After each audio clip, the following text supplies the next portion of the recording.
Tunog ng alarm clock ang nagpagising kay Alana. Nag-inat-inat muna siya bago bumangon. Binuksan niya ang bintana ng silid at doon ay sinamyu niya ang sariwang bulaklak na dumudungaw na sa kanyang bintana.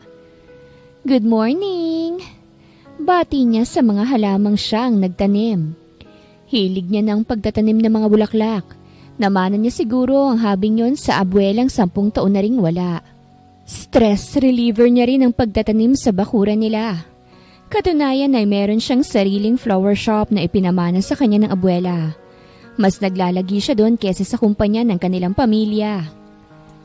Gumuhit ang ngiti sa kanyang labi nang maalalang ngayon na ang unang anibersaryo nila ng nobyong si Gino. Isang engineer ang lalaki. Ipinakilala ito sa kanya ng kanyang ina. Magkaibigan kasi ang mom niya at ang ina ng lalaki. Gusto si Gino ng mommy niya at gusto rin siya ng ina ni Gino. Kaya silang naging magkasintahan. Actually, hindi lang naman dahil sa pagkakasundo ng mga magulang sila nagkagustuhan. Kilala na talaga ni Aliana si Gino dahil ito ang nakuha niyang engineer nung ipinarenovate niya ang flower shop niya. Sinipat niya saglit ang oras sa cellphone. Tuloy ang sorpresa. I'm sure na matutuwa yun sa sorpresang ibibigay ko. Ngiting Anya tsaka nagtungo na sa loob ng banyo. Noon pa gusto ni Gino na magkaroon ng Ducati pero dahil sa marami ang pinaglalaanan nito ng pera, kaya't hindi nagagawang bilhin ang pangarap na sasakyan. Kaya't ngayong anniversary nila ay siya nang tutupad sa pangarap na motor ng nobyo. Mabilis siyang naligo at nagdamit. Sinigurado niyang magandang-maganda siya sa araw na ito. Naglagay din siya ng manipis na makeup at pinili ang pinakamagandang dress na magpapalabas sa magandang hulma ng katawan niya. You look great! May lakad ba kayo ngayon ni Gino, anak? Tanong sa kanya ng ina pagkalabas niya ng kwarto. Yes, ma'am. Isusurprise ko siya dahil ngayon ang first anniversary namin. Sagot niya tsaka naupo sa hapag at nagsandok ng pagkain. Really? Magpapaubaya ka na ba? Pili ang tanong sa kanya ng ina. Nanulis naman ang labi niya. Gusto na kasi ng mami niya ng apo pero ayaw niya namang manganak nang hindi sila kasal ni Gino. Mom, marami pang gustong gawin si Gino. Hindi niya pa pinapriority ang mga ganyang bagay. Paliwanag niya. Bumuntong hininga naman ang kanyang ina. Fine. O shit, ako'y gagayak na. Hindi ka makakapasok sa kumpanya kaya ako na munang mag-handle niyan ngayon hanggat sa wala ka. Call me if you need me, okay? Humalik na ito sa kanyang pisngi at saka nagpaalam. Siya na may ipinagpatuloy ang pagkain. Konti lang naman ang kinain niya kaya't madali lang siyang natapos. Tumayo na siya tinawag ang mayordoma ng kanilang mansyon. Manang, kayo na lang pong bahala dito Aalis na po ako. Paalam niya. O siya sige iha, mag-iingat ka ha. Good luck din. Anito. I will manang, thank you po. Gumayak siyang may ngiti sa labi. Dumaan lang muna siya sa bilihan ng mga cake. At doon ay binili ang favorite flavor ng nobyo. Pagdating sa unit ay maingat siyang pumasok upang hindi makalikha ng kahit na anong ingay. Meron siyang keycard kaya't madali lang sa kanyang makapasok sa condo unit nito. Tulog pa ba siya? Takang sambit niya na bumungad sa kanyang madilim na unit ng nobyo. Ibinaba niya saglit ang kahon ng cake sa center table at saka siya humakbang palapit sa nakaawang na pinto ng kwarto. Matapos makarinig ng mahihinang halinghing, otomatikong nanginig ang kamay niya nang marinig ang boses ni Gino. Ang himig nito'y nasasarapan. Hinawakan niya ang doorknob at lakas loob yung binuksan. Kinapa niya rin ang switch kaya tuloy ang bumungad ang tagpong hindi niya inaasahang makita. Tagpong tila bubog sa kanyang mga mata. Tagpong nagpakirot ng husto sa puso niya. What the? Aliana! Naitulak nitong babaeng nasa ibabaw na nagsanhi ng pagkahulog nito nang makita siya. Namutla ang mukha nito nang hagurin niya ng tingin. Love, let me explain. You don't need to. Hindi ako bulag. Paus niyang sabi. Babe, sino bang babaeng yan? Pwede bang paalisin mo na siya? Istorbo siya sa atin Ngiwing ani ng babaeng hindi man lang nagawang takpan ng kumot ang kahubaran. Talagang ibinalandra pa nito ang katawang tadtad ng pulang marka ang iba't ibang parte ng katawan upang lalo pa siyang inisin. "Shut up, Yula!" Singhal naman dito ni Gino. Umismid lamang ang babae at siya na may pagak na tumawa. Mapakla siyang tumawa. "What a great surprise, Gino! Should I still have to say happy first anniversary or happy breakup?" Sarkastik ang wika ni Aliana. Nangingilid na mga luha niya nang marahan siyang lumapit sa manlulokong lalaki. Binuhos niya ang buong lakas sa palad at saka yun pinadapo sa pisngi ng pinagkakatiwalaang lalaki. "Walang hiya ka? Dapat nakipag-break ka muna sa akin bago mo to ginawa. Kung hindi na pala ako magiging sapat sana, sinabi mo na lang. Wala kang kwenta.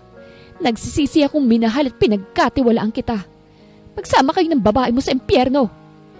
Kigil niyang sambit at walang lingon-likod na umalis. "Aliana, wait! Please stop!" Rinig niyang pigil sa kanya ni Gino. Ngunit hindi na siya lumingon pa.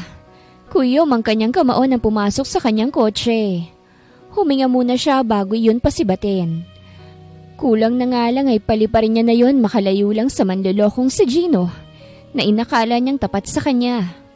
Mukhang hindi niya pa nga talaga ganun kakilalang lalaki.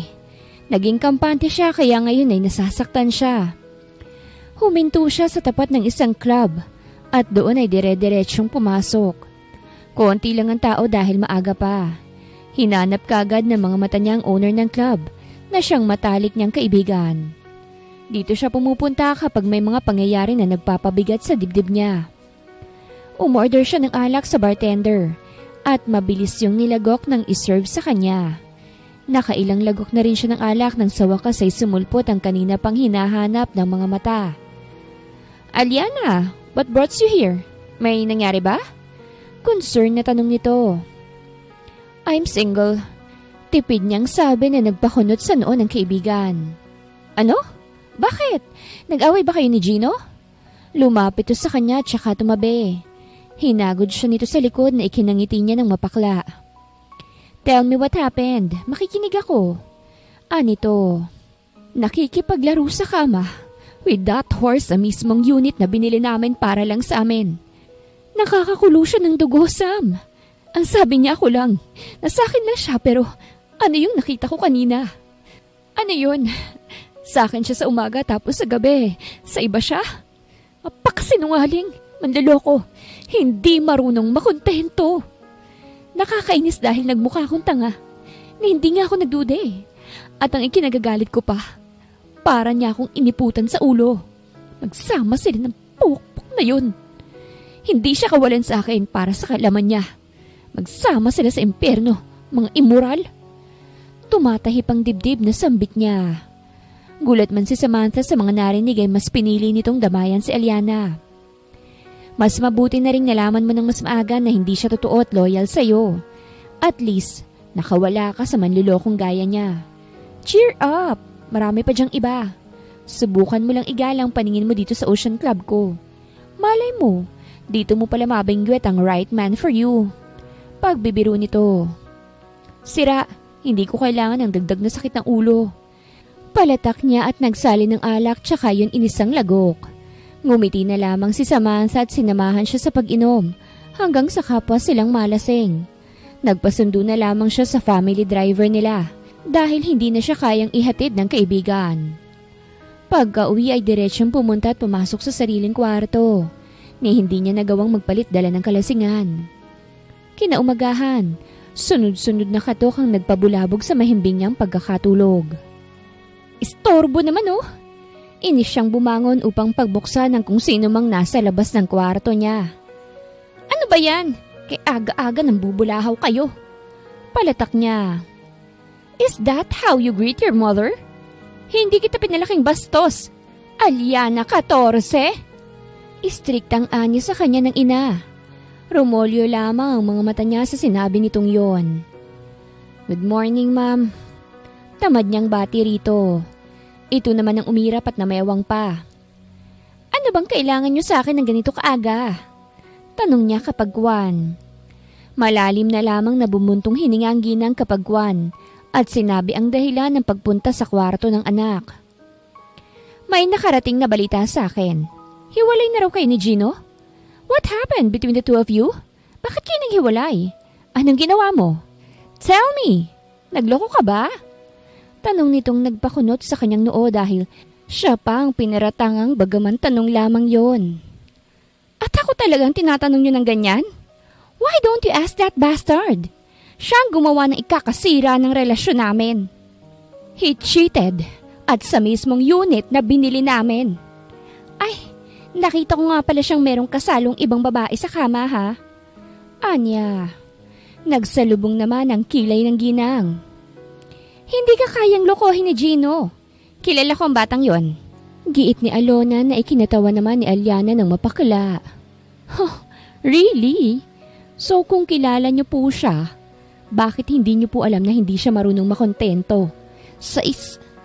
Nabitin ang dapat niya pang sasabihin nang malakas siyang sinampal ng ina. Napakuyom siya ng kamao dahil sa ginawa nitong yon. Imbis na damayan at kampihan siya dahil siya itong niloko ay pinagdudahan at sinaktan pa siya nito. Siya na sariling anak ay hindi pinaniwalaan. Masakit yon para sa kanya. Hinawi niyang buhok tsaka blangkong sinalubong ang nanlilisik na mga mata ng ina. Wow! So siyang pinaniniwalaan mo against your own daughter? Okay, I'm done explaining. Gusto mo siya? Pwes magsama kayong dalawa. Magaspang niyang sabit isineradong pinto ng kwarto. Sweetheart, I'm sorry. Nadala lamang ako. Hinging paumanhin ni Alona sa anak ng mahimasmasan. Ngunit naging bingi ang dalaga. Katok to ng katok hanggang sa magsawa na lang. Dahil hindi talaga to pinagbubuksan ng nasaktang unika iha. Kinagabihan ay inayos ni Aliana ang sarili. Nag-impake na siya at naghanap ng apartment na malapit sa kanyang flower shop. Tanging sa sulat siya nagpaalam na aalis at mamumuhay ng mag-isa without the wealth of their family. Kahit naman kasi nasaktan siya ng ina, ay hindi niya naman tunais na pag-alalahin sa kanya. New place, new environment. Sana, dito ko makuhang peace of mind na kailangan ko. At sana maghilom agad ang sugatan kong puso. Mahinang sambit niya nang ilibot ang mga mata sa nakuhang apartment. Kumpleto na yun sa mga gamit kaya't mabilis silang nagkasundo ng dating owner. Inayos niya na lang muna ang iba pang mga gamit bago maghanda ng sariling hapunan. Marunong siya sa lahat ng gawaing bahay kaya't mabubuhay siya kahit walang katulong. Tapos na rin siyang kumain at maligo kaya't minabuti niyang pagmasdan ng mga bituin. Ang boring masyado. Ayoko magsenti lang dito hanggang sa mamagay ang mga mata ko. Malalim siyang bumuntong hininga. Kinuha niya ang cellphone sa side table at kinontak ang kaibigan. Sam, on duty ka ba? Matamlay niyang tanong dito. On duty? Ano ako, security guard? Sira ka talaga. Nandito ako sa club. Bakit nga pala? Pupunta ako dyan. Anya. Huy be, hindi porket broken ka isusunugin mo na yung baga mo dito sa club ko ah. Eksaheradang anito. Hindi ako magwawalwal dyan. Gusto ko lang libangin ang sarili ko ngayon. Kaya naisip kong maging serbedora mo ngayong gabi lang. Hindi naman ako hihingi ng bayad sa pagtatrabaho ko dyan no. Kaya hindi mo kailangan mamroblema. O sige na, I'll be there in 20 minutes. Bye. Hoy, teka lang. Hindi niya na pinatapos pa ang kaibigan dahil ibinaba niya na kagad ang tawag. Nagpakawala pa muna siya ng malalim na buntong hininga bago gumayak. At makalipas lang ang 20 minuto, ay narating niya na ang club ng kaibigan. Malakas at maharot ang tugtog na sumalubong sa kanya pagpasok doon. Hindi na siya nagsayang ng oras. Kumuha siya ng uniforme na pang waitress at isinuot yon. May pagka-revealing ang uniform pero ayos lang naman sa kanya. Bumuga muna siya ng hangin bago lumabas ng counter. Meron na siya ngayong hawak na tray sa kanang kamay. Lumapit siya sa isang mesa na punong-puno ng kalat tsaka iyon nilinis. Ano namang pumasok sa kokote mo, Aliana, at naisip mong maging waitress ko? Susmiyo naman, broken ka lang, nagkaganyang ka na. Be, senyorita ka, hindi sabedora ha? Palatak sa kanya ni Samantha nang salubungin siya nito. Pero imbis na pansinin ay hinayaan niya na lang to at mas nag-focus pa sa ginagawa. Hindi karamihan ng customers sa gabing yon dahil weekdays. At may palagay siyang ipinagpapasalamat yon ng kanyang kaibigan. Nakasalukuyang hindi pa rin siya tinatantanan. Nagsawa na lang yata ito sa kakatalak sa kanya dahil sinusundan na lang siya nito ng tingin. Maingat na dinala niya ang lahat ng mga ginamit ng umalis na customers at dinala yun sa bar counter. Napansin niyang may isang lalaki doon na mag-isang umiinom. May kadiliman sa kinauupuan nito. Kaya't hindi niya maaninaw ng husto ang mukha nito. But the man was very tall and have a very big build. Nagmistulan itong NBA player sa taas nito. At Diyos mio, kakaibang nararamdaman niya habang pinagmamasdan ng Adam's apple nitong bumababa at tumataas. Na parang slow motion pa habang nilalagok ng lalaki ang laman ng hawak nitong baso. Napakurap-kurap siya nang maalalang broken nga pala siya. At kaya naririto ay para libangin ng sarili. Kinaltukan niya pa ang noo dahil nagawa niyang hangaan ang figura ng lalaking mag-isang umiinom. Ganun ba ako kagwapo para pakatitigan mo? Ang walang kaabog-abog na tanong nito nang hindi siya nililingon habang patuloy sa pagsimsim ng alak. Napaawang ang mga labi ni Aliana sa gulat. Pakiramdam niya ay biglang nagpalpitate ang sentido niya. Dahil ang yabang ng dating nito sa kanya. Hindi niya naman kasi alam na napansin pala nito ang ginagawa niyang paghanga dito ng 5 segundo. Kaagad niyang ipinilig ang ulo. Excuse me, sino nagsabing gwapo ka? Takles ang sambit niya. Tumingin sa kanyang lalaki. At mula sa malamlam na liwanag na nagmumula sa bar counter, ay kitang-kita niya ang pagsilay ng pilyong ngiti sa mga labi nito. Hantaran nitong pinasadahan ang itsura niya na parabang hinuhubaran siya nito. Tinitingnan kasi siya nito mula ulo hanggang paa. Huminturi na mga mata nito sa dibdib niyang kumakaway rito. Kung bakit ba naman kasi kinulang sa tela ang uniforme ng mga waitress dito, nabastos patuloy siya. Bastos ka! Singhal niya sa lalaki at isang nakamamatay na tingin ang ibinigay rito. Bago pa dabog na muling dinampot ang tray at iniwan turon. Napailing naman si Santi Montessori habang sinusundan ng tingin ng waitress. He couldn't help himself but admire her gorgeous body. Hindi niya naintindihan kanina kung bakit biglang nag-flash ang masayang imahe nila ng babae matapos magtagpo ang kanilang mga mata. Ipinilig niya na lang ang ulo. Tawag pansin naman kasi talaga ang itsura nito. Dahil bukod sa matangkad do ay napakaganda rin ito. Kaya marahil na malikmata siya. Madali lang para sa kanyang ilarawan ang magandang mukha ng dalaga na merong bilugang mga mata na pinarisa ng mahahabang pilikmata. Maalon din ang mahaba nitong buhok. She has a diamond-shaped face. Matangos na ilong at mapupulang may kaliitang labi na parang kay lambot-lambot at kay sarap-sarap halikan. At kahit malamlam ang liwanag sa may club na iyon, ay kitang-kita niya pa rin ang pag-awang ng mga labi nito kanina na nagpangisi sa kanya. May palagay siyang ilang gabi ring hindi siya patutulugin noon. Napailing nilang tuloy siya sa sarili. Parang hindi siya nanggaling sa seryosong hiwalayan. Sa halip kasi na sa kanyang bahay tumuloy, pagkagaling sa kumpanya naisipan niyang dumaan sa club na yon. He wanted to clear some thoughts on his head. Alam niyang matatagalan bago maghilom ang sugat ng kanyang puso.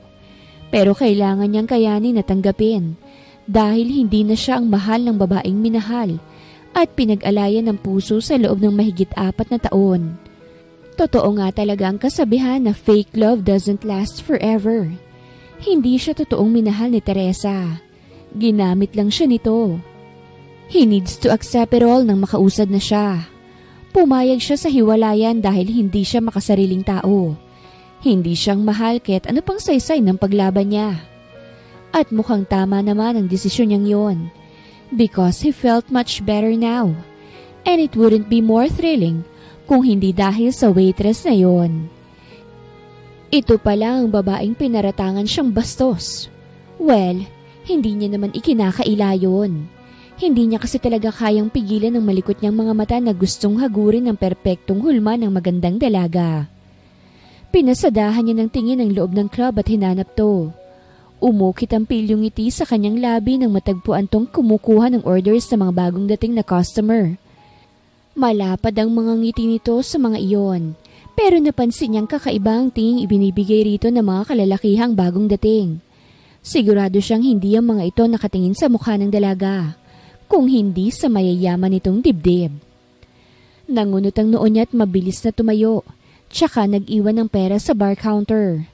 Pagkatapos ay walang sabi-sabing hinaklit niya sa braso ang dalaga at kinaladkad palabas ng bar, diretso sa kanyang sasakyan. Gusto niyang ilayo ito sa mga lalaking namboboso rito. Nagpupumiglas naman ang babae sa kanyang kapangasan. "Bitiwan mo ako! Ano pa?" Hysterical na anito sa malakas na tinig, habang pilit na inaalis ang kamay niya na nakahawak sa braso nito. Hinarap niya ito. "How much do you want?" Agad na tanong niya, maialis lamang ito sa lugar na iyon. Umigting ang panga niya at nagkiskisan ang kanyang mga ngipin nang may lalaking sumipol matapos pasadahan ng tingin ng hawak na dalaga. "Sira ulo ka! Gusto mong manghiram ng mukha sa aso nyo?" Gigil na tanong niya sa isang lalaki. Namutla ito nang makitang madilim niyang mukha. For some reason, he became aggressive. At hindi niya alam kung bakit niya ginagawa yun dito. Pero may pakiramdam siyang kung magtatagal pa siya sa loob, habang nakikita ang ginagawa ng ibang customers dito ay tiyak na mapapaaway siya ng wala sa oras. Ewan ba niya sa sarili kung bakit ayaw niyang pagpiestahan to ng mga lalaki sa loob. May kung ano sa kanya na nagsasabi na ipagdamot to sa iba.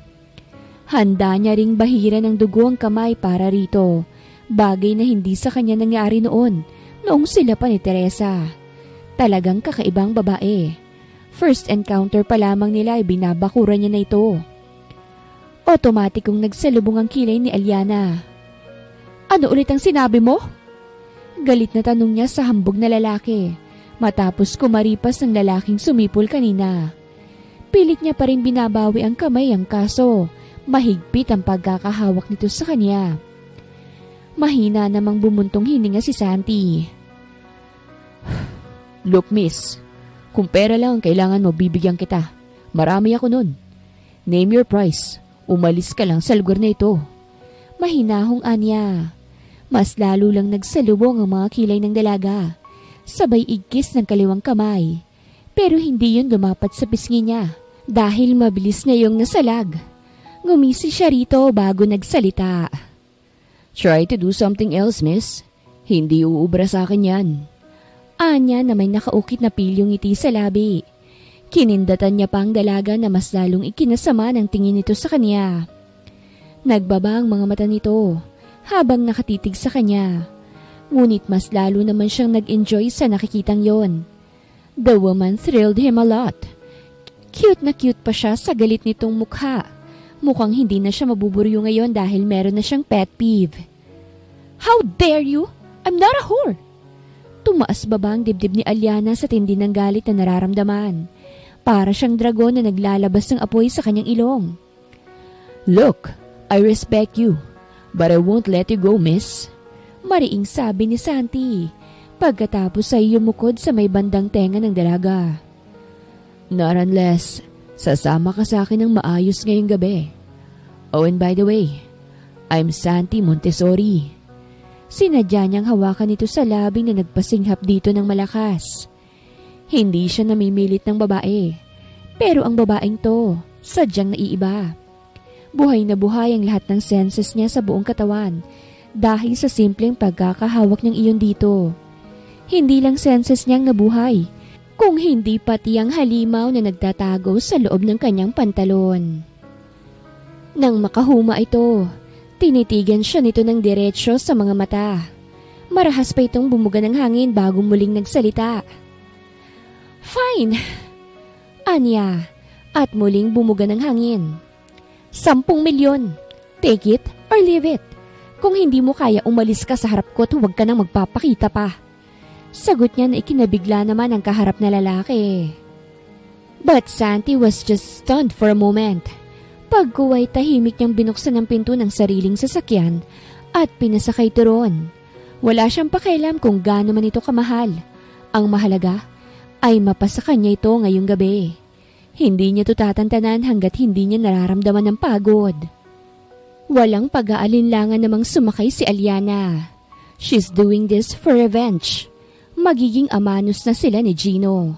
Makakatulong din ng malaki ang perang ibibigay sa kanya ng lalaki dahil tumutulong siya sa mga batang inabandonan ng kanilang mga magulang, pati na sa mga matatandang ayaw ng alagaan ng kanilang mga anak. Sa pangatlong pagkakataon ay muli siyang bumuga ng hangin. Ngayon lang ito nangyari sa kanya. Hindi siya ang tipo ng taong basta-basta na lang sumasama sa kung kani-kanino. Lalo pa at isang estranghero. Estrangherong hindi maitatanggi ang kakisigang taglay. But she felt something else for this man. His playful brown eyes were making her heart beats faster. Ang mainit at mabango nitong hiningay nagpapahilo sa kamalayan niya. Para siya nitong inaaro kapag nagsasalubong ang mga mata nila. She got easily addicted to him. Bagay na never nangyari sa kanya noong sila pa ni Gino. At may palagay siyang pagsisisihan niya habang buhay kung tatanggihan niya ito sa gabing yon. Tumikhim si Santi upang kunin ang atensyon ng dalaga. Tamad lang siya nitong tinapunan ng tingin. "What would I call you?" Tanong niya. "Anything you want." Pairap na sagot ni Aliana. Wala siyang planong sabihin ng pangalan sa lalaki. Mas gusto niya ang pagiging waitress niya lang ang tanging alam nito sa pagkatao niya. "Can I call you mine?" Pilyong tanong niyang ipinagkibit balikat lang ng dalaga. "Okay, I'll call you mine." Maiksing saad ni Santi. "How about your age?" Tanong pa nito. "I'm 26. Maiksing sagot niya. "Not bad." Tumangutango siya at hindi na nagsalita pa. Napapailing pa siya sa sarili habang mabilis na nagmamanehong pauwi. Hindi niya sukat akalain na hahantong siya sa ganito matapos ang masakit na hiwalayan sa babaeng lubos niyang minahal. Sa maikling pagkakataon ay naging pabaya siya. Ngunit hindi alam ng dalaga na maswerte ito dahil ito pa lang ang kauna-unahang babaeng natatapak sa teritoryo niya. Siya ang tipo ng tao na hindi basta-bastang ipinapaalam ang mga detalye ng kanyang pagkatao kung kani-kanino. Not even to his girlfriends. O mas tamang sabihin, ex-girlfriend na lang. Oo nga't may mga nakarelasyon din siya noon liban kay Teresa pero hindi niya ipinaalam ang eksaktong lokasyon ng kanyang tinutuluyan. Dahil alam niyang hindi siya patatahimikan ng mga iyon. Oras na malaman ng mga ito kung saan siya nakatira. Kahit si Teresa, hindi alam ang pinakalungga niya. He easily end up the relationship kapag bored na siya. Kay Teresa lang talaga siya nagtagal dahil parehas sila ng mga gusto.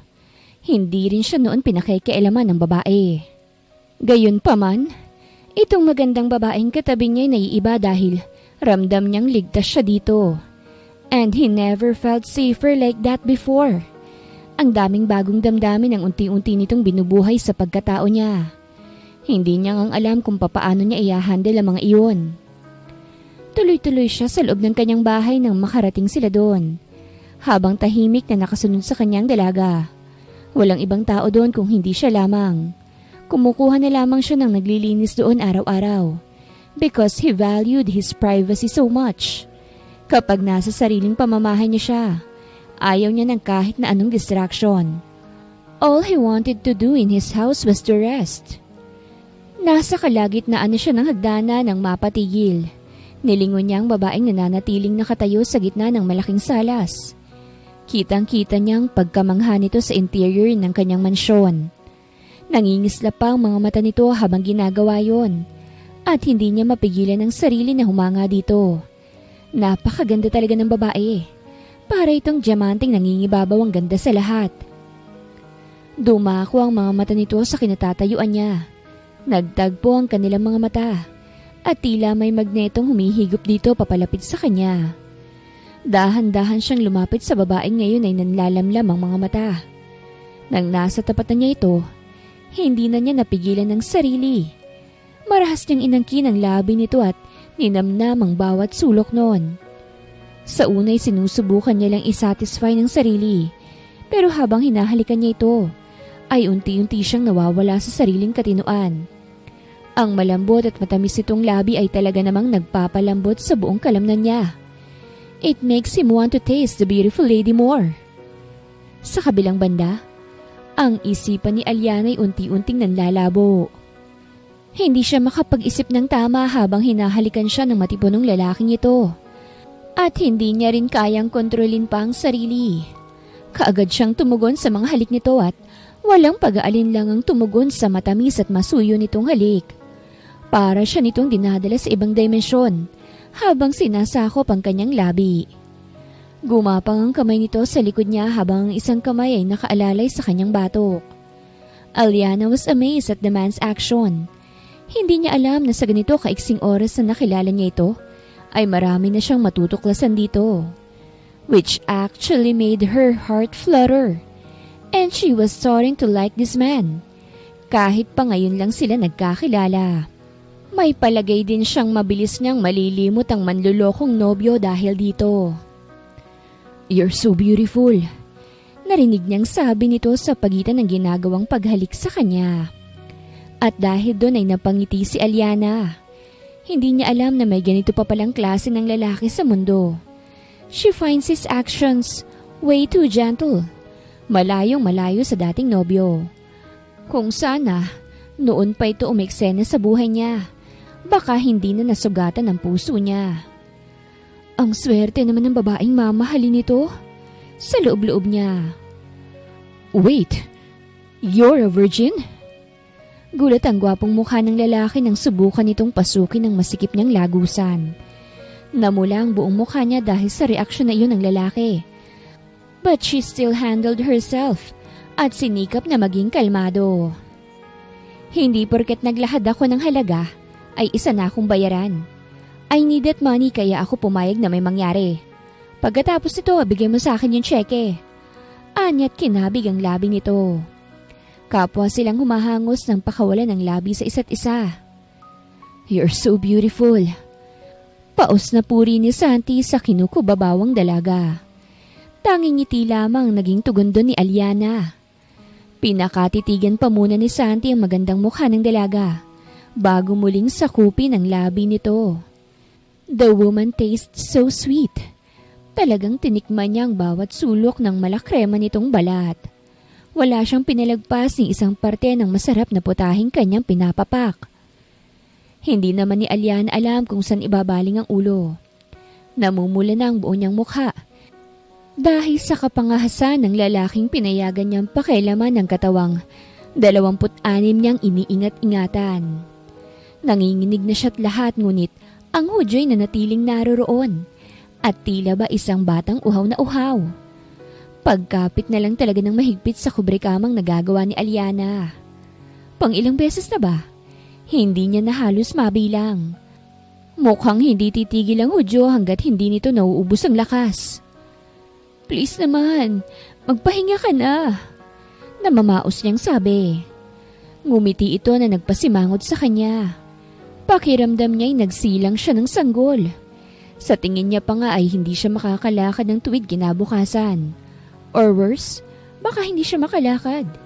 Ikaw ba naman ang pasuki ng Malacanang sa laking kargada ng isang Santi Montessori? "I'm sorry if I've hurt you." "Magpahinga ka na. Bukas naman." Pilyong anitong ikinatikwas ng isang kilay niya. "Sira ulo ka? Anong plano mo sa akin? Gawing lumpo? Nakakapang sisi." Palatak niyang nagpatawa rito. "Sorry, take a rest. Wala na akong gagawin. I promise." Ani Santi tsaka ito bumangon. Natakpan niya na lamang ang mga mata ng lantaran nitong pinulot ang nagkalat na saplot sa sahig. Naiiling na napapangiti na lamang ang lalaki sa naging reaksyon niya.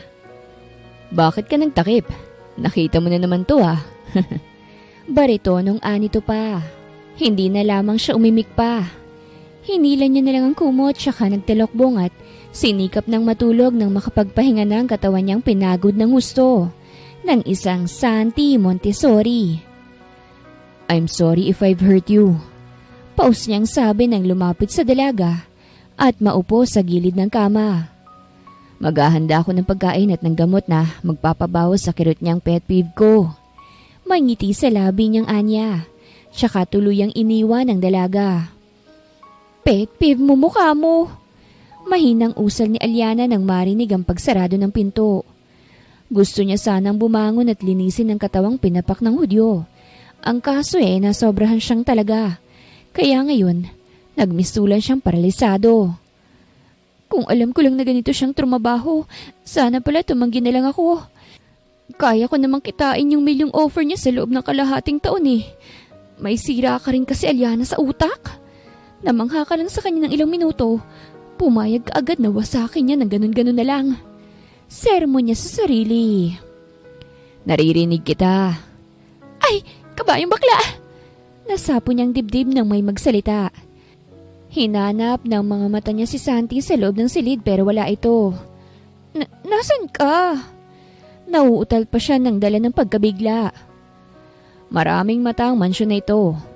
Kaya kung susubok ka mang takasan ako, huwag mo nang gawin. Because I won't let you go. Nanindig ang balahibo niya sa narinig. Baliw ka ba? Hindi mo ako pwedeng ikulong rito. Palatak niya. Hindi naman kita ikukulong. Susulitin ko lang ang binayad ko sa'yo. Ani Santi na nakaupo sa silya habang hawak ang laptop niya. Ewan ba pero mas inuna niya pang pagmasdan ng dalaga sa monitor bago asikasuhin ang kakainin nila. Baliw ka! Galit na asik ng dalaga. Oo, baliw sa'yo. Pili niyang sabi bago isarado ang laptop at ipatong sa center table. Hindi sa kanya sinabi ng dalaga ang pagkakakilanlan nito. Kaya't siya na lang ang gagawa ng paraan para malaman kung anong pangalan nito. Tinawagan niyang tauhan at ipinag-utos dito na alamin ang lahat-lahat ng tungkol sa dalagang ngayon nagbibigay thrill sa buhay niya. Sa silid ay hindi mapakali si Aliana. Iniisip niyang baliw ang gwapong binata. Obses siguro siya sa akin, mahina niyang sabi. Inilibot niyang mata sa paligid upang hanapin ang kamerang nagbabantay sa kanya pero bigo siya. Hindi naman pwedeng humilata lang ako rito. Mag-aalala sa akin si Mommy. Sa isip-isip niya. Kahit na mahapdi ang gitnang bahagi ng kanyang mga hita, ay pinilit niyang bumangon. Isa-isa niyang pinulot ang nagkalat niyang damit at nagmamadali yung isinuot. Napapangiwi pa siya habang isinusuot ang pang-ibabang damit. Halimaw yata yung kargada ng Hudyong yun eh. Susmiyo, ang sakit. Maiyak-iyak niyang sabi sa mahinang boses. Huminga muna siya ng malalim bago lumapit sa may bintana. Dumungaw siya doon nang makalapit. Nang masigurong mababa lang ang tatalunan niya kapag doon siya dumaan, ay umakyat na siya at sinimulang ibaba ang isang paa. Nakahawak siya sa bakal ng bintana upang hindi mahulog. Napangiti pa siya nang maramdaman ng kanyang paa ang lupa. Ngunit ang hindi niya alam ay ang kamay ni Santi ang inaapakan niya. Trying to escape? Bruskong tanong ni Santi na nagpagulat sa dalaga. Dahan-dahan pang ginagawa nitong paglingon sa kanya. Ngumisi siya dito bago ito buhatin.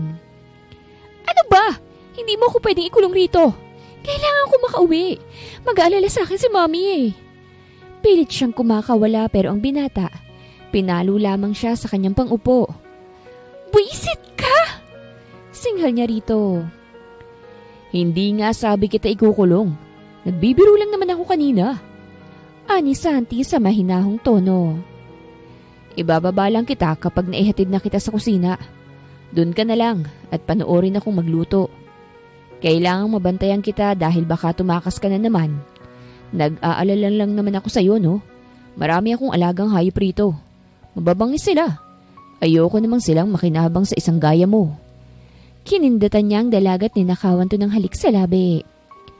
Nahindik na lamang si Aliana nang daanan nila ang kumpol ng mga buwaya sa kulungan nito. Hindi lang buwayang naroroon. Meron ding leon, tigre, at mga asong malaki pa sa tao. Ah, nanay ko po! Ani mo'y tukong kumapit si Aliana kay Santi nang may 3 aso ang sumalubong sa binata nang nasa terrace na sila ng mansyon. Palisin mo sila! Please! Mangiyak-ngiyak niyang sabi. Nakatago ang mukha niya ngayon sa liig ng binata. Hey, relax. Mababait sila. Paninigurado ng binata sa kanya. Hindi ako naniniwala sa'yo. Please lang, paalisin mo na sila. Natatakot ako eh. Naiiyak na talaga siya. Sino naman kasing matino ang hindi maiiyak sa takot? Ikaw ba naman palibutan ng 3 aso na kasing laki na yata ng lalaking leon. Ang tatalas pa ng mga ngipin. Nakalabas pa ang dila ng mga aso na mas lalong nagpahindik sa kanya. Nakaramdam ng awa si Santi. Max, Drox, Vic, doon na muna kayo sa kulungan nyo. Natatakot pa sa ngayon na magiging reyna nyo. Kaya doon na muna kayo. Pupuntahan ko na lang kayo mamaya. Parang bata lang na inuutusan niya ang mga alagang aso. Mas malaki sa pangkaraniwang bulldog ang mga aso niya dahil may halong French Mastiff. Umalis na sila, pwede ka nang kumalma. Bulong niya rito. Hindi naman to sumagot. Hinayaan niya na lang tong nakayakap sa kanya. Pagdating sa kusina ay marahan niya itong iniupo sa silya. Tahimik lang ito habang nakatingin sa kanya. Dumukwang siya't ginulo ang buhok ng dalaga. Ihahatid na kita sa inyo kapag sinabi mo sa akin ang totoong pangalan mo. Malambing niyang sabi. Bigla ay nagningning ang kanina'y takot na mga mata ng dalaga. Aliana, simpleng sambit niya. Ngumiti sa kanyang binata at tumango. Ipagluluto lang muna kita, tapos ay ihahatid na kita sa inyo. Makukuha mo rin yung checking katulad ng napagkasunduan natin. Kinindatan siya ng binata bago ito lumayo at tumayo sa harap ng paglulutuan nito. For some reason ay napangiti siya. Pakiramdam niya ay espesyal siya dahil ipinagluluto siya ng lalaki. Pinangarap niyang ipagluto siya noon pa man. Sa totoo lang ay never na nangyari ang ganitong senaryo sa kanila ng dating nobyo. Dahil hindi naman marunong sa kusina ang lalaki. Ni hindi marunong sa kahit na anong household chores. Ngayon ay napapaisip siya kung bakit niya nagustuhan ang lalaki. Siguro, na-impress lang talaga siya kay Gino dahil tulad niya, business-minded din ito. May ilang similarities sila ng dating kasintahan, kaya marahil, madali silang nagkasundo at nagkagaanan ng loob. Napakurap-kurap si Eliana nang lumapit sa kanya si Santi. Meron itong hawak na kutsara sa kaliwang kamay. Her heart skip a beat nang dumukwang ito at ilapit sa bibig niya ang hawak nitong kutsara. Ilang dangkal na lang din ang distansya ng kanilang mga mukha. Tikman mo, then tell me kung masarap ba ako. Anitong nagpakunot sa kanyang noo. Mali naman kasi ang huli nitong sinabi. The man naughtily smiled at her. I mean, kung masarap ba tong niluto ko. Sambit nito kapag kuwan. Tumawa siya at sinunod na lang niya ang gusto nito nang matapos na. Hindi na rin kasi talaga siya komportable, lalo't biglang nagpalpitate ang puso niya. Ibinuka niya ang bibig at tinikman ang luto nito. Masarap. Tumaas ang parehong kilay niya. Hindi niya ina-expect na masarap magluto ang lalaki. Really? Ako ba? Malokong tanong ni Santi. Sumimbakol tuloy ang mukha ni Aliana. Tumawa si Santi tsaka ginulo ang buhok niya. Just kidding. Masyado kang seryoso. Buti sana kung akong seseryosohin mo. Maloko itong ngumiti bago lumayo at binalikan ang niluluto. Panaka-naka pang ginagawa nitong pagsulyap sa kanya. Para itong nanay na ayaw malayo sa paningin ng anak na binabantayan. Hindi ako tatakas, kaya pwede, tigilan mo ng panay na sulyap. Mataray niyang sita at paniniguro dito. Kibit balikat lang nakuha niya sa binata. Naiiling niya na lang na ibinaling ang tingin sa nakabukas na bintana ng dining. Tanaw niya ang mga alaga ni Santi mula doon. Bigla siyang kinilabutan ng magkakasabay na tumahol ang 3 aso. Nayakap niya bigla ang sarili, kasabay ng kanyang pagniwi. Namalayan niya na lang din na nasa harap niya na si Santi. Meron itong hawak na 2 pinggan. Salamat. She genuinely said nang ibinigay sa kanya ni Santi ang pinggang puno ng pagkain. The man beside her smiled bago tumabi sa kanyang upuan. Tahimik silang kumain hanggang sa matapos. Bago umalis sa hapag, ay pinainom siya nito ng gamot na magpapabawas sa kirot ng kanyang hiyas na winasak nito. Dapat lang naman siya nitong alagaan dahil itong may dahilan kung bakit siya nagmistulang paralisado. At katulad kanina, Binuhat siya ni Santi patungo sa silid nito. Binigyan din siya nito ng pamalit matapos nitong ihandang maligamgam na tubig sa bathtub. Nagbabad lamang siya doon ng mga ilang minuto bago umahon at isuot ang inihanda nitong damit para sa kanya. Here. Iniabot sa kanya ni Santi ang tseke matapos siyang lumabas ng banyo. 10 milyon ang nakasulat doon ang tignan niya. Salamat. Mahinang sambit niya tsaka kinuhang tseke sa kamay nito. Gusto ko nang umuwi, Santi. Mahinahong sambit. Ang himigay nakikiusap. Hindi naman na nagsalita pa ang binata. Tahimik lang siya nitong inakay palabas ng malaking bahay. Halos pikit mata siyang naglakad habang nakakapit ng mahigpit sa braso ni Santi. Sino ba naman kasi ang hindi kikilabutan sa mga asong nakasunod sa kanila? Pakiramdam niya ay anumang oras ay sasakmalin na siya ng mga ito. Relax, mababait ang mga alaga ko. They're harmless kaya hindi mo kailangang matakot sa kanila. Actually, mas halimaw pa nga yung pumasok sa'yo kagabi. Maloko na naman itong umiti sa kanya. Santissima ka, no?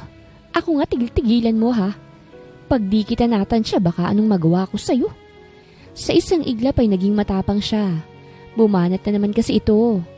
Ayaw niya nang maalala ang pinapaalala pa nito. Pwede mong tansyahin. Nasukat mo naman siguro to kanina, hindi ba? 12 inches, right? Ah! Baliw ka! Sa sobrang inis ay sinuntok niya ito sa dibdib. Nabigla niyang pinagsisihan dahil tumahol ang 3 aso. Napayakap tuloy siya ng hindi oras sa amo ng mga aso. Boys, it's okay. Nagkakaroon lang kami ng konting misunderstanding sa pagitan namin ng magandang binibini na ito. Sige na, doon na kayo sa mga kulungan nyo. Ihahatid ko lang si Eliana sa kanila.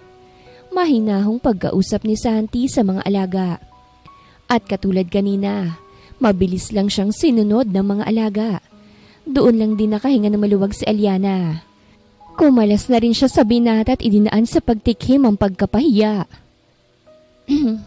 Tara na, ihatid mo na ako. Seryosong anya. Your wish is my command. Ani Santi sabay kindat sa kanya. Kinabig siya nito na hinayaan niya na lang.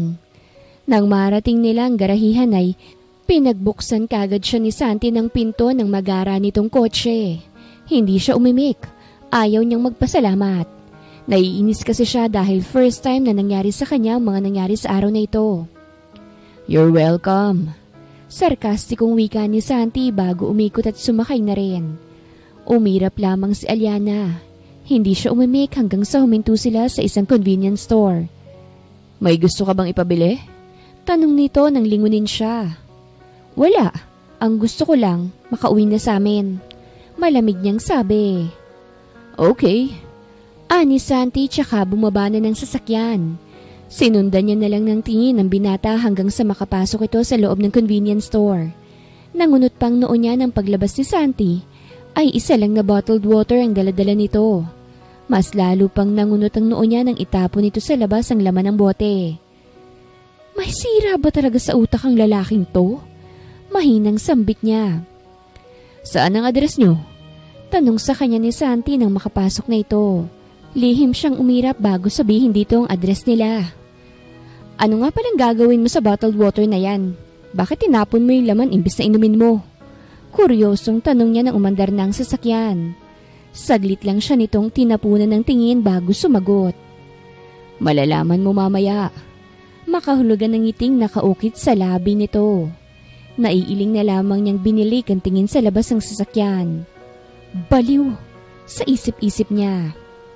Nagsalita lang ulit siya nang makapasok na sila sa Villa Salome, kung saan naroroon ang mansyon nila. Kalahating minuto rin ang naging biyahe. Yang may gray na kulay ng gate na yan, dyan mo na lang ako ibaba. Turo niya rito. Mga 2 metro na lang ang distansya ng sinasakyan niya sa mansyon nila. Inihinto naman kagad ni Santi ang kotse sa tapat ng malaking bahay. Sinalubong niya ang mga mata ng dalaga. Magtatanong pa lang sana siya nang unahan na siya ng dalaga. Si ma'am lang ang mayaman. Itong bahay sa kanila to ni dad. Hindi ko ibabalik ang pera dahil amanos lang tayo. Ani Eliana. Wala naman akong planong bawiin sa iyong pera. Na-curious lang ako sa naging rason mo. Ani Santi tsaka kinuhang bote ng tubig sa gilid nito at binuksan yon. Nangunot na naman ang noo ni Aliana. Mas lalo pang nangunot ang noo niya nang pisilin ni Santi ang bote at idinikit yon sa leeg nito. Parang hinigop ng bunganga ng bote ang leeg ng binata. Anong ginagawa mo? Nanlaki ang mga mata niya, maging ang butas ng ilong niya nang sa isang iglap ay namula ang leeg ni Santi. Maputi pa naman to kaya kitang-kita ang malakis mark nito sa leeg. Sunod ay ang earlobe naman nito ang nilagyan hanggang sa punuin nito ang leeg. Hoy lalaki, tumigil ka nga. Santisima ka talaga. Anong pinaplano mo't ginawa mo yan dyan sa leeg mo? Malalaman mo mamaya. Kumindat pa to sa kanya. Nagpapalpitate bigla ang dalawang kilay niya. Talaga bang may sipa ka sa utak mo ha? Santi Montessori? Nafu-frustrate na niyang tanong. Nagulo niya pa ang buhok dala ng inis para sa siraulong lalaki. Wala. Gusto ko lang namang magpakilala sa mami mo. Pigil ang ngiti nitong sabi. Nang ganyan ang itsura mo? Napasigaw na talaga siya pero ang Hudyo, ngingiti-ngiti lang. Sinadya mong maglagay ng mga yan sa leeg mo, no? Para magmukhang kiss mark? Para ano? Para magmukhang may ginawa ako sa iyong kahalayan? Hell no! Hindi ako papayag. Umuwi ka na sa bahay mo. Bahay nga bang masasabi yun, Ozo? Basta't umuwi ka na. Huwag ka na magpapakita pa ha. Tapos na ang usapan. Nakuha ko ng pera. At ikaw, nasatisfy ka na. Kaya tsupe. Pananaboy niya rito. Tumatahip ang dibdib niya sa sobrang inis sa lalaki. Nananadya na kasi to. At ano bang plano nito sa kanya? Inispelling pa nitong salitang yon na mas lalo lang nagpagalit sa kanya. Para siyang dragon na anumang oras ay maglalabas na ng apoy sa bibig. Nag-init ang ulo niya. Kung hindi pa nga kumirot ang pechay niyang makailang ulit na diniligan ng Hudyo, ay hindi siya tatahimik. You're still sore down there, so relax. Didiligan pa kita. Pahabol pa nito. Sira ulo ka talaga? Palatak niya rito. Sa inis niya ay pinagahampas niya ito sa braso. Ang kaso, sa tigas ng mga muscles nito ay sumuko na lang siya dahil mukhang hindi naman ito nasasaktan. Siya pa nga itong nasaktan sa ginawa niya. Umayo siya ng upo at kinelma ang sarili. Hindi siya dito mananalo kaya't dadalhin niya na lang to sa pakiusapan. Huminga muna siya ng malalim bago muling nagsalita. Santi, please, umalis ka na. Ayoko na ng sakit sa ulo. Kagagaling ko lang sa breakup eh. Magtataka. Or worse, baka magalit si mom kapag nakita ka kaya utang na loob. Still no.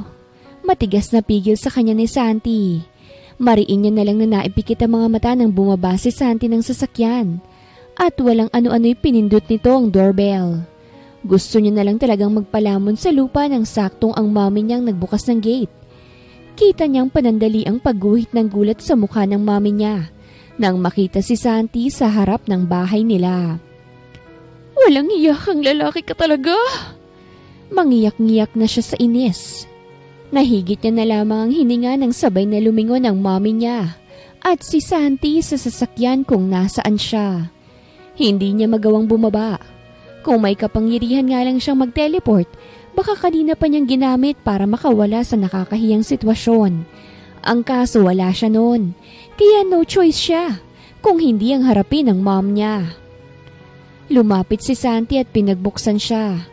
Nakakaloko ang ngiting ibinibigay nito. Gusto niya na lang talagang tirisin to at itapon sa Mars nang hindi siya nito bigyan pa ng konsumisyon. Humanda ka talaga sa akin. Gigil niyang sabi nang alalayan siya ni Santi sa pagbaba. You're so sweet talaga. Pinaliit nito ang boses at marahan pa siyang pinalo sa braso. Nagmistulan itong binabae. Kinikilabutan ako sa iyong Hudyo ka. May araw ka rin sa akin, talipandas ka no. Sa inis ay gigil niyang kinurot sa tagiliran ng pasaway na lalaki. Aray, tita nananakit. Parang batang sumbong ni Santi sa mom niya. Tinuro pa siya nito bago himas-himasin ang parte nito na kinurot niya. Hindi makapaniwalang tiningala niya ang binata. Napaka talaga nito. Buang ka. Mahina ngunit gigil niyang sabi. At kung nakamamatay nga lang talaga ang matatalim niyang tingin, ay baka bumalagta na talaga ito. Buang nimo. Balik nito sabay kindat sa kanya. Frustrated na lang na nahilot ang sentido. Hindi maipintang mukha niya hanggang sa makalapit sila sa mom niyang nakaukit ang makahulugang ngiti sa labi. At kailan ka pa natutong manakit, Aliana 14? Istriktang tanong sa kanya ng ina. Ma'am, nakakainit naman po kasi siya ng ulo eh. Paliwanag niya. Ngayon umiinit ng ulo mo samantalang kagabi. Sinadya ni Santi na bitinin ng sinasabi.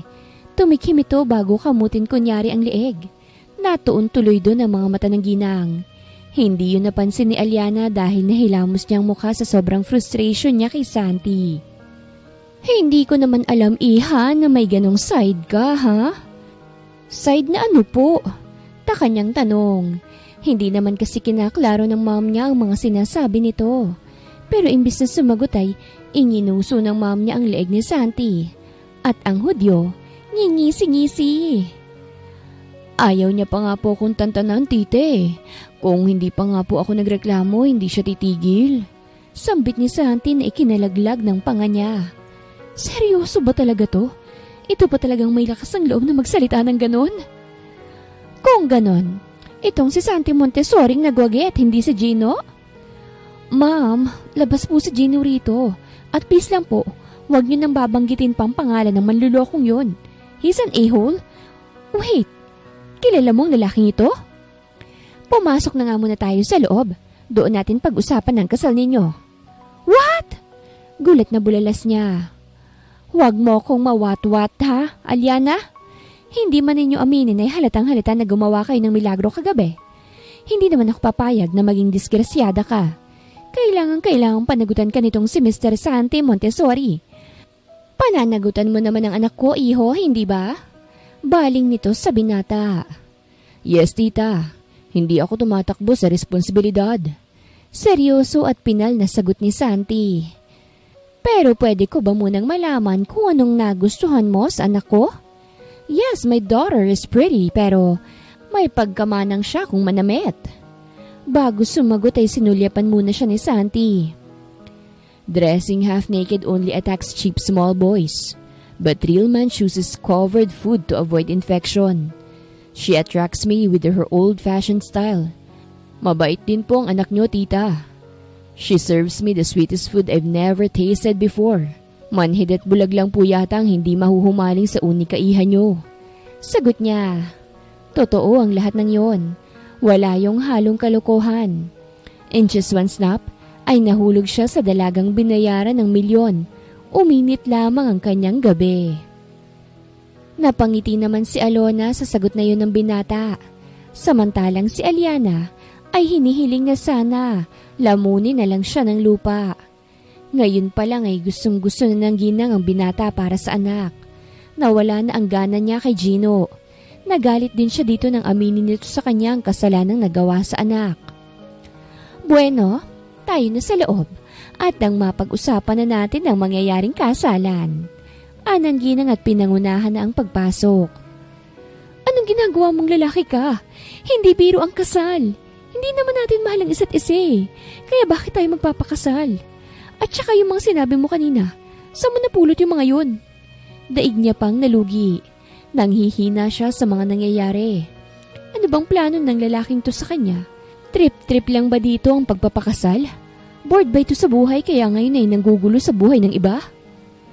I know I sound corny but I think I like you. At lahat ng gusto ko nakukuha ko. Isa ka na ron. I wanted to own you. Aliana 14. Pagkasabi ay kinabig siya nito at tuluyan silang pumasok. Ngunit sa isip ng dalaga ay hindi lahat pwede nitong makuha. Hindi siya isang bagay. Wala siyang nararamdaman para dito kaya bakit siya papayag na matali dito? Dahil lang sa merong nangyari sa kanila. Hindi ba't mas maiging nandito rin ang papa mo, iho? Paunang sambit ni Alona nang maupo sa harap niyang anak at ang simpatikong binata. I'm sorry tita pero hindi si dad makakauwi agad-agad eh. But I promise, bago po mangyari ang kasal namin ng anak niyo, ay nandito na po siya. Anya, tumango naman si Alona. Akma pa lang sana itong magsasalita nang tumayo na si Aliana. I have to excuse myself. Hindi po magandang pakiramdam ko, ma'am. Kayo na lang po mag-usap. Hindi po ako susuway. Makikinig pa rin po ako sa inyo. Pagkasabi ay umalis na siya ron. Wala naman ang nagawa pa si Alona. Mukhang mali na naman ang naging desisyon ko. Matanong nga kita, iho. Mahal mo bang talaga ang anak ko? Seryoso si Alona. Ayaw niya nang magkamali. Nakikita niya namang mabuti talagang lalaki si Santi. Kilala niya ang binata dahil tanyag ito. At kasama rin ang pangalan nito sa mga mayayamang negosyante na meron naglalakihang kumpanya sa Asia. Pero ang anak pa rin niya ang masusunod. Ayaw niya nang manghimasok. Yes, I like your daughter, tita. Sa ngayon po, hihingin ko na lamang po ang basbas nyo. Liligawan ko po si Aliana. At kapag sinagot niya ako, tsaka ako lang ipapasok sa usapan ng tungkol sa marriage. Sa tingin ko po kasi, nadadalian si Aliana. Nasabi niya sa akin na nanggaling pala siya sa seryosong hiwalayan. Actually, ako rin po. But I choose to accept the fact na hindi ako lalaki magpapasaya sa kanya. I gave her the freedom she needed. Let me prove myself, tita. Ipapakita kong karapat-dapat ako sa anak niyo. Hindi ako tututol. Basta't ipangako mo lang na hindi mo sasaktan ng anak ko. Yun lang nasabi ng ginang. Ngumiti si Santi at tumango. Thank you, tita. Aalis po muna ako pero babalik din po ako agad. Pagpapaalam niya matapos niyang tumayo. Gumanti naman sa kanya ng ngiti ang ginang. Tsaka naglahad ng kamay na agad niyang tinanggap. Santi, iho, napatawag ka. Pumupungas ang boses ni Mr. Solomon Montessori na nasa kabilang linya. 3:00 ng umaga pa lang sa bansa kung nasaan ito, samantalang sa Pinas ay tanghali na ng umaga. Dad, I'm finally in love. Bruskong sambit niya. Daig pa niya ang teenager na pinansin ng crush niya sa itsura niya ngayon, habang nakatanaw sa labas ng bintana ng kumpanya niya. And her name was Aliana. Dagdag niya pa. Siya nang babaeng gusto ko nang hintayin sa harap ng altar. Pahabol niya. Glad to hear that, iho. Pero teka, buntis ba? Hindi pa, dad, pero baka. Naroroon ng kumpiyansa sa sagot niya. Posible kasi na maging ama na siya lalo at wala siyang sinayang ni isang patak. Lahat ay ipinunla niya sa babaeng nakitaan niya ng kanyang future. Tanda niya pa noon ang sinabi ng abuela na kapag nakita mo ang magiging buhay mo sa isang babae ay ito na umano ang the one para sa iyo. Nagpresenta kagad ang ama niya na ito na ang bahala sa kasal, habang siya naman hindi titigil hanggat hindi nakukuha ang loob ng dalagang nagawang pabilisin ng hustong tibok ng puso niya sa maiksing panahon lamang. Days and weeks had passed. Walang palya sa pagbibigay ng iba't ibang kulay ng daisy si Santi kay Aliana. Para niya itong reyna kung ituring. Hatid sundo siya nito sa tuwing papasok sa trabaho. Palagi niya ding tinatanong through calls and chat kung kumain na ba ito at kung anong ginagawa nito. At kung anong mga gustong kainin at kung saan gustong pumunta at magbakasyon. Kulang na nga lang ay idikit na ni Santi ang sarili kay Aliana. Makasama niya lamang ito ng matagal-tagal. Pero dahil pareho silang merong negosyo na pinamamahalaan, kaya't hindi sa lahat ng oras ay nagkikita sila. Ma'am, bulaklak po. Ipinabibigay po ng gwapo niyong sutor. Ipinatong ng kanyang sekretarya ang 10 ng pulang rosas sa ibabaw ng kanyang mesa. Nagtaka pa siya kung bakit hindi daisy ang bulaklak na ipinadala sa kanya ni Santi. This red roses symbolizes my pure intention and love for you. I've prepared something that you will never forget. Susunduin kita mamaya, mi amore. Mahinang pagbabasa niya sa sulat. Mas napangiti pa siya lalo. Aminin man niya kasi sa hindi ay kinilig siya at labis na tuwa ang puso niya. Samantala, natapos ng lahat ng trabaho ni Santi sa kumpanya. Naroroon ang chairman kaya't hindi na mahirap para sa kanyang basta nalang iwan ng kumpanya. Isinuksok niya ang kamay sa bulsa. Napapangiti pa siya habang iniisip ang magiging reaksyon ni Aliana sa ipinadala niyang bulaklak. Akma na sana siyang lalapit sa sasakyang nakaparada nang makarating sa parking, nang may humarang sa kanyang lalaki. Otomatikong nagsalubong ang makakapal niyang kilay nang mapagsino ito. Gusto niyang matawa dahil sa itsura nito ngayon. Gulo-gulo kasi ang buhok at polo nito at nangangamoy alak pa. Alam kong pera lang ang dahilan kaya mo nililigawan si Aliana. Hindi mo siya totoong mahal. Kaya tingilan mo na siya. Ibalik mo na siya sa akin. Parang baliw na sambit nito. Mr. Alferez, ikaw pala yan? Hindi kita nakilala. Ang laki kasi na ipinagbago mo eh. You look depressed. Dahil ba wala nang nagsusupply sa'yo ng pera? Bagaman seryoso at mahinahon ay nangiinsulto naman ang naging tono niya. Nakuyom nito biglang kamao kasabay ng pagtalim ng tingin nito sa kanya. Pinagmumura siya nito at akma pa lang sana itong susuntok ng maunahan niya. Isang kamao lang, bulagta agad ang lalaki. Hindi mo kilala kung sinong binabangga mo. Ikaw tong nagloko tapos ikaw pa itong may gana na magsabi ng kung anong dapat kong gawin? Pasalamat ka't may importante akong gagawin ngayon. Kung hindi, talagang may kalalagyan ka. Huwag mo akong babanggain, Gino Alferez, dahil masama akong kaaway. Ginagawa akong pagkain ng mga alaga ko ang mga nagiging kaaway ko. Anyang nagbigay kilabot dito. Hindi kanya kayang mahalin. Nauutal pa na sambit nito ngunit ngumisi lamang siya. Yumuko at sinalubong ang nagtatapang-tapangang mga mata ng lalaki. Ikakasal na kami. At magkakaroon na rin ng anak. Kaya, paano mong nasasabi na hindi ako magagawang mahalin ni Aliana? Inggit na inggit ka lang siguro dahil yung babaeng sinayang mo masayang-masaya na sa piling ko. Salamat nga pala sa pagiging siraulo mo Kung hindi ka nagloko, hindi sana siya mapupunta sa akin. Nangaasar niyang sabi, tsaka dito lumayo. Pinagpag niyang kamay bago kunin sa bulsa ang susi ng sasakyan. Bueno, mauna na ako sa iyo Naghihintay na kasi sa akin ang mapapangasawa ko Nakakalokong ngisi ang iniwan niya bago pa sibatin ng kotse. Sa opisina naman ni Aliana ay hindi pa rin mapawi-pawi ang matatamis na ngiti sa kanyang labi. Mapapasana all na lang talaga ako. Boses yun ni Samantha na hindi niya namalayang nakapasok na pala sa opisina niya. Ngumiti siya rito na agad naman itong ginantihan. Sira, may suitor ka rin naman kaya bakit ka maiinggit? Na ayoko sa kanya suitor pa lang demanding na. Pumunta ba naman sa bahay at harap-harapang hiningi ang kamay ko kay dad? Nahambugan tuloy sa kanya si daddy. Kwento nito. Talaga? Ang lakas ng loob niya. Anya, itinabi niya na muna ang bulaklak nang lumapit sa kanya si Samantha at naupo sa silyang nasa harapan niya. Ang kapal kamo ng mukha niya. Baka sa tono nitong iritasyon at pagkadisgusto sa manliligaw. Maiba tayo. Kailan mo ba planong sagutin ang big time mong manliligaw? Tanong nito sa kanya kapag kuwan. Hindi ko pa sigurado pero baka mamaya. Sagot niya. Kinilig naman si Samantha. Ay, nakakainggit ka naman. Nanulis na lang biglang labi niya dahil sa panay hampas ng kaibigan niya sa kanya. Ang pangit mong kiligin Inis niyang ani rito.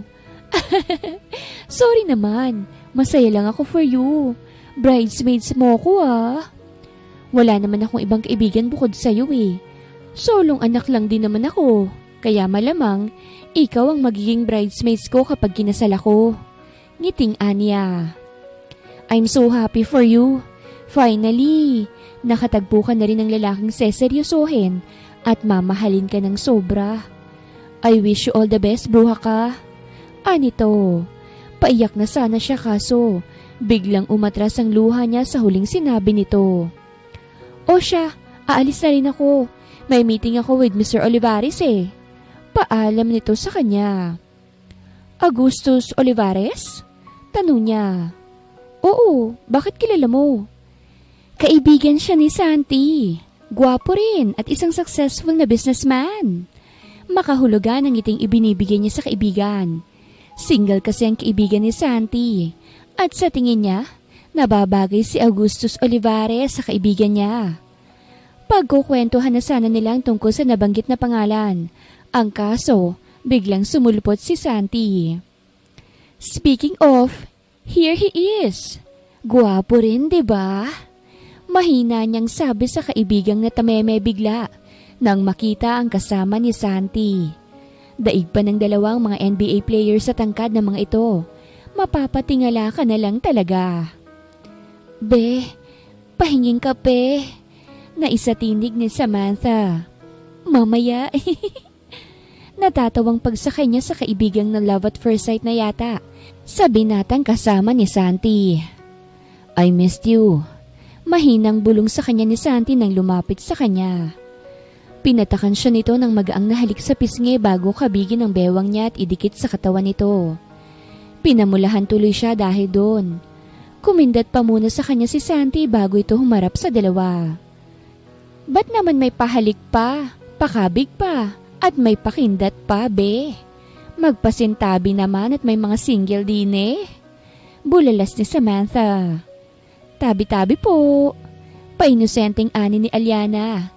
Tuloy ay natawang dalawang lalaki. Samantalang si Samantha ay nanulis naman ng uso. Tabi-tabi po sa mga single dyan.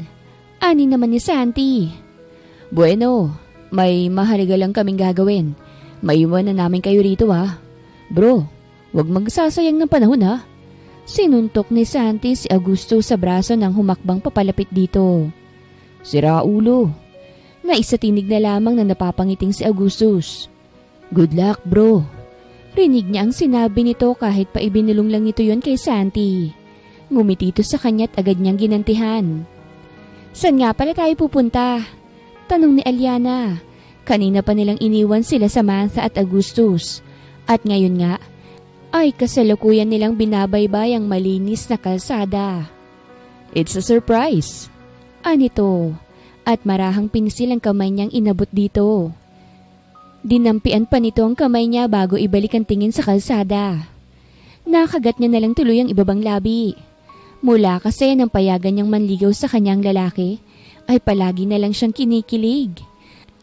Tuwang-tuwa palagi ang puso niya kapag nakikita niya ito. Hindi pa nga dun kasama ang mga efforts nito. Ngayon ay masasabi niyang swerte siya.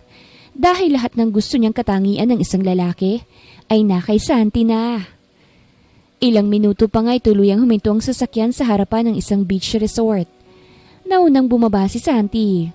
Umikot ito upang pagbuksan ang itinuturing niyang reyna. Inilahad nito ang kamay na kaagad namang tinanggap ni Aliana. Nagtaka pang dalaga kung bakit mga staff ng resort lang ang naroroon. Walang mga turista at bakasyonista. Nagpatianod lamang si Aliana. Panay ang pagtambol ng puso niya ng malakas. Lalo na nang sumalubong sa kanya ang sorpresang sinasabi ni Santi sa sulat na ipinadala sa kanya.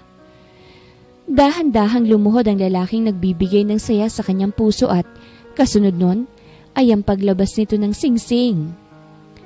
Hindi naging maganda ang first encounter natin. Bad trip na bad trip ka sa akin nun samantalang ako. Gustong gusto kang nakikita na namumula sa inis dahil nakukyutan ako sa'yo. Ang saya-saya ko kapag pinapansin mo ko. Mas sumasaya palalo ang puso ko nang payagan mo kong ligawan ka. Hindi man akong nauna but I assure you that I will be your last. I am giving you this ring as a promise. I promise that I will love you and cherish you forever. Hindi siya showy na tao ngunit heto siya ngayon. Kulang na lang ay ipagsigawan at ipangalandakan kung gaano niyang kamahal si Aliana.